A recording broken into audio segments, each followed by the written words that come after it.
মুভির শুরুতে আমরা দেখতে পাই একটা কোম্পানির ওয়াইল্ড রিগ প্ল্যাটফর্ম।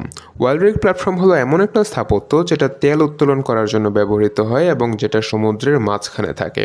প্ল্যাটফর্মের কাছে একটা ছোট নৌকায় দুইজন লোক বসা। তারা আসলে ওই ওয়াইল্ড রিগের নিচে কিছু কাজ করার জন্য এসেছিল। কিছুক্ষণ পর তাদের মধ্যে একজন পানিতে নেমে যায় এবং ধীরে ধীরে সমুদ্রের অনেক গভীরে পৌঁছে যায় এবং সেখানে গিয়ে একটা ডিভাইস অন করে। দেখে মনে হচ্ছিল জিনিসটা অনেকটা বোমার মতো, কিন্তু ঠিক তখনই কোথা থেকে যেন বিশাল একটা হাঙর এসে লোকটার উপর হামলা করে বসে। এদিকে তার পার্টনার নৌকায় বসে তার জন্য অপেক্ষা করছিল। সে বুঝতেই পারছিল না নিচে কি হচ্ছে, শুধু ফিল করছিল নৌকাটা অদ্ভুতভাবে কাঁপছে। আর তারপর সে দেখতে পায় বিশাল একটা হাঙর তার দিকে এগিয়ে আসছে, আর হাঙরটার দাঁতগুলো ছিল অত্যন্ত ভয়ঙ্কর। কয়েক সেকেন্ডের মধ্যে হাঙরটা তার উপর আক্রমণ করে। এরপর সিন কাট হয়ে যায় এবং আমরা চলে আসি মেক্সিকোর একটা শহরে। এখানে আমরা দেখি পল নামের একজন লোক তার পরিবার নিয়ে গাড়ি চালিয়ে এই শহরের দিকে আসছে, আর তার সঙ্গে ছিল তার স্ত্রী, মেয়ে আর ছেলে। রাস্তার মাঝে তারা সমুদ্রের ধারে গাড়ি থামায়। ঠিক তখন পলের ছেলে দূরবীন দিয়ে তাকিয়ে দূরে একটা প্ল্যাটফর্ম দেখতে পাই, আর এটা সেই একই প্ল্যাটফর্ম যেটা আমরা মুভির শুরুতে দেখেছিলাম। এখানে জানা যায় পল আসলে একজন ইন্সপেক্টর। সে এখানে এসেছে এই প্ল্যাটফর্মটা তদন্ত করতে, আর পাশাপাশি পরিবার নিয়ে একটু ট্রিপ এনজয় করতেও। কিছুক্ষণ পর তারা মেক্সিকোর একটা ছোট শহরে পৌঁছে যায়, কিন্তু শহরটা দেখেই বোঝা যাচ্ছিল জায়গাটার মধ্যে কিছু একটা অস্বাভাবিক আছে। পল সেখানে কিছু পুরনো ছবি দেখে বুঝতে পারে জায়গাটা আগের চেয়ে অনেকটাই পরিবর্তন হয়ে গিয়েছে। এরপর সে আশেপাশের কিছু লোকের কাছে গিয়ে বলে, যেই কোম্পানির প্ল্যাটফর্ম সমুদ্রের মাঝখানে আছে আমি ওই একই প্ল্যাটফর্ম থেকে এসেছি। আমাকে এখানে পাঠানো হয়েছে ওই জায়গাটা ইন্সপেক্ট করার জন্য। পল চারপাশে তাকিয়ে বলে, হয়তো এই শহরটাও একসময় আমাদের কোম্পানিই বানিয়েছিল। কিন্তু তার কথার কোনো উত্তর কেউ দিল না। পল আবার বলল, হ্যালো, এখানে কি কেউ আমার ভাষা বুঝতে পারেন? ঠিক তখনই ভিড়ের মধ্যে থেকে একটা লোক কথা বলল। লোকটার নাম এলরে। সে ঠান্ডা গলায় বলে, তোমাদের কোম্পানির কারণেই আজ আমাদের শহরের এই অবস্থা। লোকটার কথা বলার ধরনেই বোঝা যাচ্ছিল সে পলকে একদমই পছন্দ করছে না। পরিস্থিতি সামাল দিতে এবার পলের স্ত্রী গাড়ি থেকে নেমে আসে এবং এলরেকে বলে, দেখুন, আমরা আসলে ছুটি কাটাতে এসেছি। আমাদের শুধু থাকার জন্য একটা জায়গা দরকার। কথা বলার সাথে সাথে সে এলরের হাতে কিছু টাকা ধরিয়ে দেয়।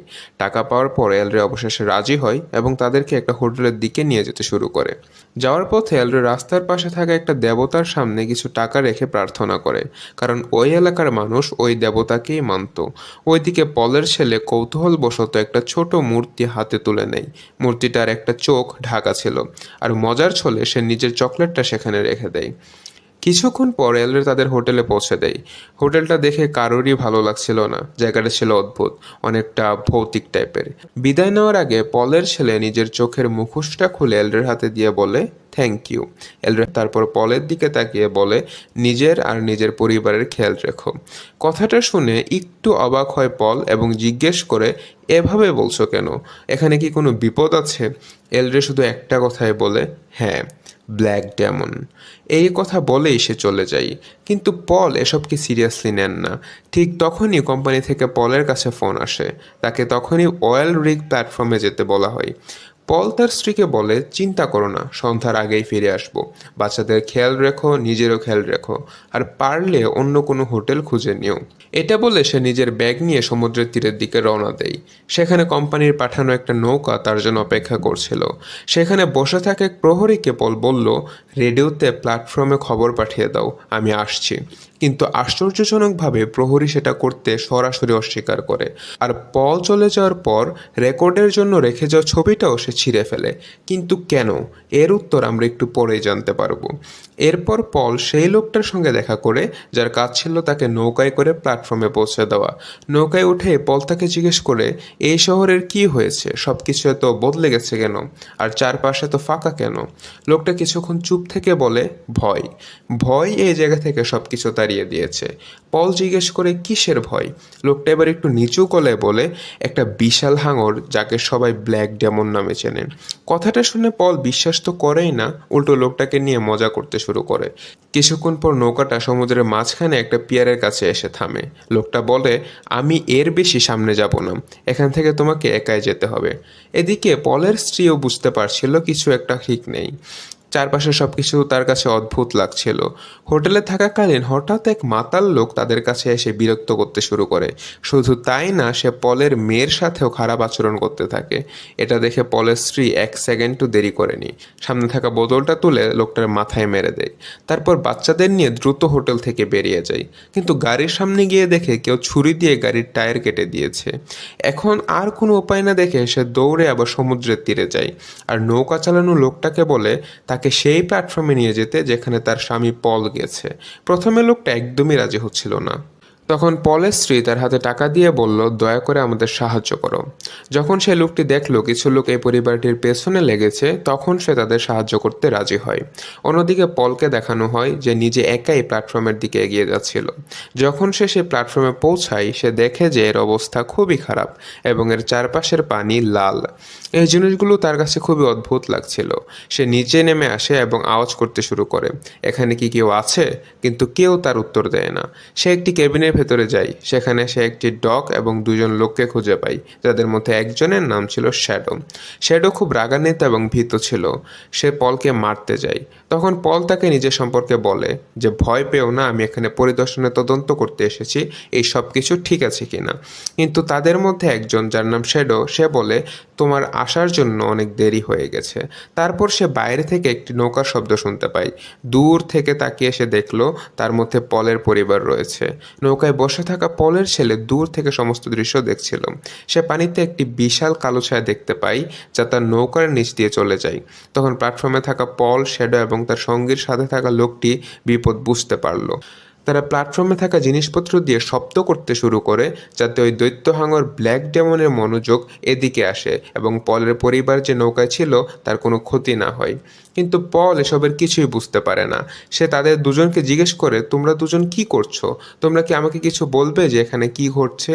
কিছুক্ষণ পর পলের পরিবার নিরাপদে প্ল্যাটফর্মে পৌঁছায়। কিন্তু যে মাঝি তাদের এখানে নিয়ে এসেছিল, সে যাওয়ার সময় পলের মেয়ে পানিতে পড়ে যায়।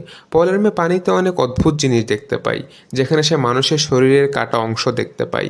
সেই কারণেই ব্ল্যাক ডেমন, যে আসলে একটা বিশাল হাঙর ছিল, তাকে আক্রমণ করতে আসে। কিন্তু তার আগে সবাই পলের মেয়েকে বাঁচিয়ে বাইরে নিয়ে আসে। এখন পল আর তার স্ত্রী ওই দুজনকে জিজ্ঞেস করতে থাকে এসব কি হচ্ছে। তাদের মধ্যে শ্যাডো তার বাইনোকুলার বের করে তার স্ত্রীকে দেয়, যাতে সে দেখতে পারে যে নৌকাটা তাদের এখানে দিয়ে যাওয়ার জন্য এসেছিল একটা বিশাল হাঙর মাঝি সহ নৌকাটাকে গিলে ফেলেছে। এই দৃশ্য দেখে সে খুব ভয় পেয়ে যায়। শ্যাডো বলে যে একবার এখানে আসে সে আর ফিরে যেতে পারে না, আর এখান থেকে কেউ কারোর সাথে যোগাযোগও করতে পারে না। যেই ফিরে যাওয়ার চেষ্টা করবে, সেই ব্ল্যাক ডেমন অর্থাৎ বিশাল হাঙর তাকে এক ঝটকায় খেয়ে ফেলবে। আর ঠিক সেই কারণেই আমি আর আমার সঙ্গী এখানেই থেকে যাচ্ছি। শ্যাডো তখন পলের দিকে তাকিয়ে বলল, আমরা রেডিও দিয়ে অনেকবার বাইরের লোকজনের সঙ্গে যোগাযোগ করার চেষ্টা করেছি, কিন্তু কেউ কখনো উত্তর দেয়নি। কেউই এই জায়গায় আসতে চায় না, আর তোমরা কিভাবে চলে এলে সেটা ভেবেই আমি অবাক হচ্ছি। কিন্তু এত কিছু শোনার পরেও পল এসব একটুও বিশ্বাস করছিল না। বরং সে শ্যাডো ও তার সঙ্গীকে নিয়ে পুরো প্ল্যাটফর্মটা ঘুরে ঘুরে পরীক্ষা করতে শুরু করে। আর পরীক্ষা করতে গিয়ে সে বুঝতে পারে এখানে প্রায় কিছুই ঠিকভাবে কাজ করছে না।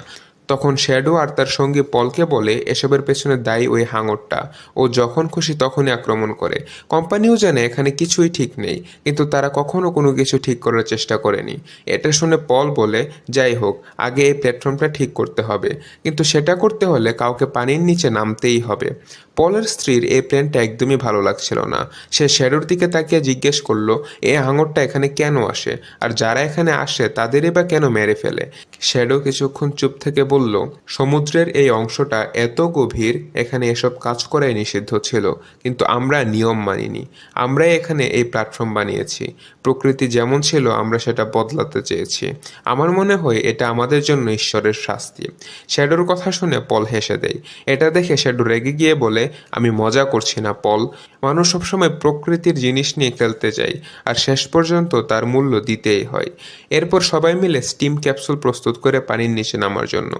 শ্যাডো তার সঙ্গে ক্যাপসুলে উঠে ধীরে ধীরে সমুদ্রের গভীরে নামতে থাকে প্ল্যাটফর্মটা ঠিক করার জন্য।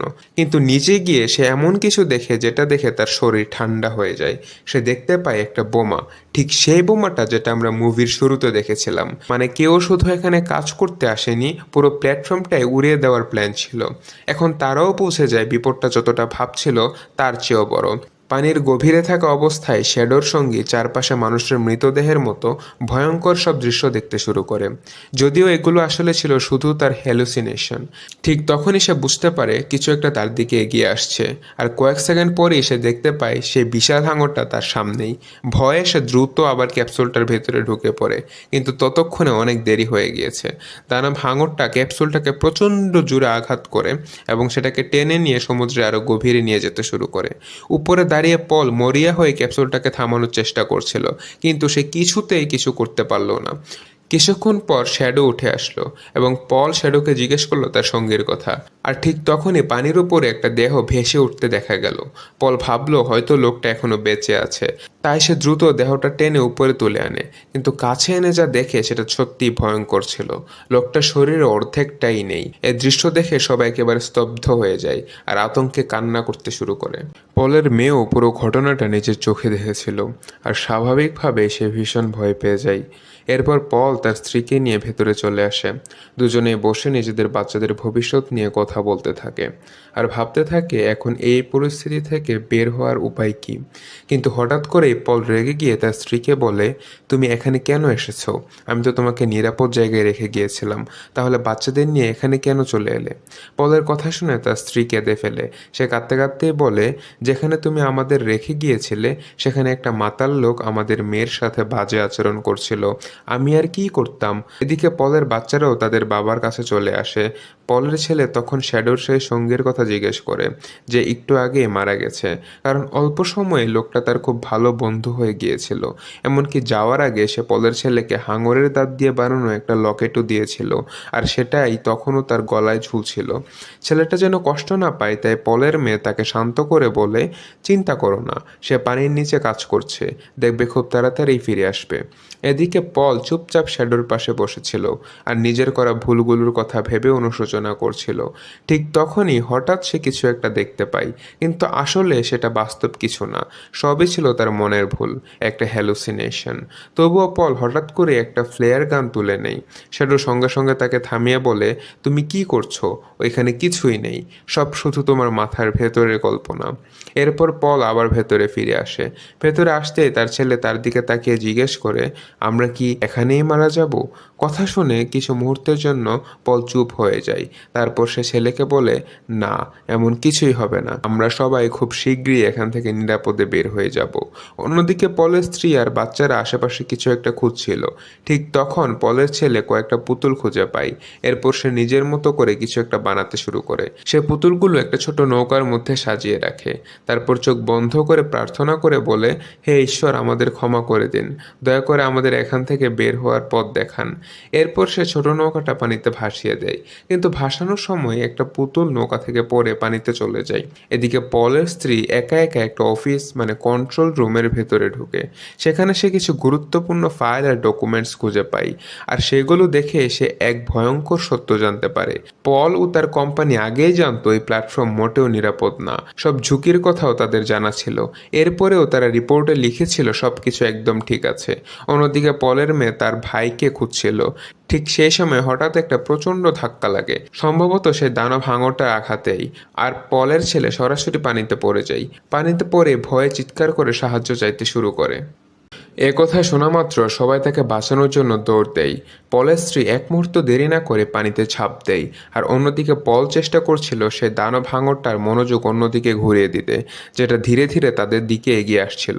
পল দূর থেকে তার ছেলে আর স্ত্রীকে দেখতে পেল, কিন্তু এবার তার স্ত্রীর মুখে ছিল শুধু রাগ আর হতাশা। সে সরাসরি পলের দিকে তাকিয়ে বলে, পল, তোমার সব মিথ্যা কন্ট্রাক্টের কথা আমি জেনে গেছি। তুমি জানতেই এখানে কিছুই ঠিক নেই, তারপরেও তুমি ওই কাগজগুলোতে সই করেছিলে আর সবাইকে বলেছিলে সব কিছু ঠিক আছে। তুমি জানতেই তোমার এই সিদ্ধান্তের কারণে আজ আমরা সবাই মরতে বসেছি। সত্যি বলতে আসল দানবটা ওই হাঙর না, তুমি। কথাগুলো শুনে পল কিছুক্ষণ চুপ থাকে, তারপর নিচু গলায় বলে, দেখো, আমি যা করেছি কোম্পানির জন্য করেছি আর আমাদের ভবিষ্যতের জন্য করেছি। আমি শুধু চেয়েছি অনেক টাকা রোজগার করতে, যাতে তোমাদের একটা ভালো জীবন দিতে পারি। এদিকে তাদের ঠিক নিচে ব্ল্যাক ডেমন ঘুরে বেড়াচ্ছিল, আর প্ল্যাটফর্মের নিচে রাখা বোমাটা বিস্ফোরিত হতে তখন আর মাত্র 1 ঘন্টা বাকি। পল এর মধ্যেই জেনারেটরটা ঠিক করে ফেলেছিল। কিন্তু এখান থেকে সবাইকে নিয়ে বের হওয়ার রাস্তা খুঁজে পাওয়া এখনো অসম্ভব মনে হচ্ছিল। একসময় পল শেডোর দিকে তাকিয়ে বলে, হ্যাঁ, ওই রিপোর্টে আমিই সই করেছিলাম, আমিই লিখেছিলাম সবকিছুই ঠিক আছে। কিন্তু এরপর সে আরো বড় একটা সত্য জানতে পারে। প্ল্যাটফর্মের নিচে যে বোমাটা রাখা হয়েছে সেটাও আসলে কোম্পানিই বসিয়েছে, আর সেটা শুধু একটা উদ্দেশ্যে, পলকে এখানে ডেকে এনে মেরে ফেলার জন্য। সবকিছুই ছিল একটা সেট আপ, যাতে পল এখানে আসে, মারা যায়, আর কোম্পানিকে তার পাওনা টাকাটাও দিতে না হয়। সব শুনে শ্যাডো পলের কাঁধে হাত রেখে বলে, আশা হারিও না, এখনো একটা না একটা পথ বের হবেই। এদিকে শ্যাডো রেডিও ঠিক করার কাজ চালিয়ে যাচ্ছিল, আর তখনই পল বুঝতে পারে এতক্ষণ শ্যাডো যা করছে সবই তাকে আর তার পরিবারকে বাঁচানোর জন্য। হঠাৎ পল একটা সিদ্ধান্ত নিয়ে ফেলে। সে বলে, আমি পানির নিচে যাচ্ছি, প্ল্যাটফর্মের নিচে থাকা বোমাটা খুলে এখান থেকে অনেক দূরে নিয়ে যাব, আর সেই সুযোগে তোমরা আমার পরিবারকে নিরাপদে বের করে নিতে পারবে। শ্যাডো সঙ্গে সঙ্গে বলে, না, তুমি এটা করতে পারো না। কিন্তু পল শান্ত গলায় উত্তর দেয়, সবকিছু আমার কারণেই শুরু হয়েছে, তাই শেষটাও আমাকেই ঠিক করতে হবে। বোমা বিস্ফোরিত হতে তখন আর মাত্র 10 মিনিট বাকি। পানিতে নামার আগে সে শেষবারের মতো নিজের স্ত্রীর সঙ্গে দেখা করে, কিন্তু আসল সত্যটা না বলে মিথ্যা বলে, আমি শুধু বোমাটা সরিয়ে আনছি যাতে এটা আমাদের কাজে লাগে। এরপর সে শ্যাডোর সঙ্গে শেষবারের মতো বিদায় জানায় আর সরাসরি পানিতে ঝাঁপ দেয়। অন্যদিকে শ্যাডো দ্রুত পলের পরিবারকে নিয়ে নৌকার দিকে এগোতে শুরু করে। পানির নিচে নামতে পল বুঝে যায় ব্ল্যাক ডেমন তার পিছু নিয়েছে। দানব হাঙরটা একদম তার পেছনেই ছিল। নিজেকে বাঁচানোর জন্য পল একটা পুরনো জালের ভেতরে গিয়ে লুকিয়ে পড়ে, কিন্তু কিছুক্ষণ পর অক্সিজেন দ্রুত শেষ হতে শুরু করে। ঠিক তখন রেডিওতে তার স্ত্রীর সঙ্গে কথা বলে আর খুব শান্ত গলায় বলে, আমি হয়তো আর তোমাদের সঙ্গে ফিরতে পারবো না। এই কথা শুনে তার স্ত্রী ভেঙে পড়ে, কাঁদতে কাঁদতে বলে, পল, তোমাকে ছাড়া আমরা কিভাবে বাঁচবো। পল এরপর শ্যাডোর সঙ্গে শেষবারের মতো কথা বলে আর শুধু একটা কথাই বলে, সব ঠিক হয়ে যাবে। পানিতে নামার আগে পল সে গুরুত্বপূর্ণ কাগজগুলো শ্যাডোর হাতে তুলে দেয়, যেগুলোতে একসময় সে নিজের হাতেই সই করেছিল। সে চেয়েছিল সত্যিটার চাপা না থাকুক, শ্যাডো যেন এই কাগজগুলো সবার সামনে নিয়ে যেতে পারে। পল শেষবারের মতো নিজের পরিবারকে বিদায় জানায়। তার বাচ্চারা তখন ভেঙে পড়েছিল, কারণ তারা বুঝে গিয়েছিল তাদের বাবা এবার নিজের জীবন দিয়ে তাদের বাঁচাতে যাচ্ছে। এরপর পানির নিচে কিছুক্ষণ লুকিয়ে থাকার পর পল ধীরে ধীরে সে জালের ভেতর থেকে বেরিয়ে আসে, আর ঠিক তখনই ব্ল্যাক ডেমন তার সামনে হাজির হয়। কয়েক সেকেন্ডের মধ্যে বিশাল সেই দানব হাঙরটা পলকে জীবন্ত অবস্থায় ধরে ফেলে। কিন্তু এখানেই আসে গল্পের সবচেয়ে বড় টুইস্ট। পলের সঙ্গে থাকা বোমাটা ঠিক সেই মুহূর্তে বিস্ফোরিত হয়ে যায়, আর সেই বিস্ফোরণে শুধু পলই নয়, সেই ব্ল্যাক ডেমনও চিরতরে শেষ হয়ে যায়। এদিকে এই সময়ের মধ্যে পলের পরিবার বাইরের লোকজনের সঙ্গে যোগাযোগ করতে সক্ষম হয়। কিছুক্ষণ পর একজন নাবিক নিজের মোটরবোট নিয়ে সেখানে পৌঁছে যায় আর পলের পরিবার সহ সবাইকে নিরাপদে সেখান থেকে বের করে নিয়ে আসে। ফিরে যাওয়ার সময় তারা পেছনে তাকিয়ে যা দেখে, পুরো অয়েল রিগ প্ল্যাটফর্মটা ধীরে ধীরে ভেঙে সমুদ্রের পানির নিচে তলিয়ে যাচ্ছিল। পলের আত্মত্যাগ শেষ পর্যন্ত সবকিছু বদলে দেয়। নিজের জীবন দিয়ে সে শুধু তার স্ত্রী আর সন্তানদেরই না, আরও অসংখ্য মানুষের জীবন বাঁচিয়ে যায়। আর ঠিক এখানেই শেষ হয় দ্য ব্ল্যাক ডেমন সিনেমার পুরো গল্প।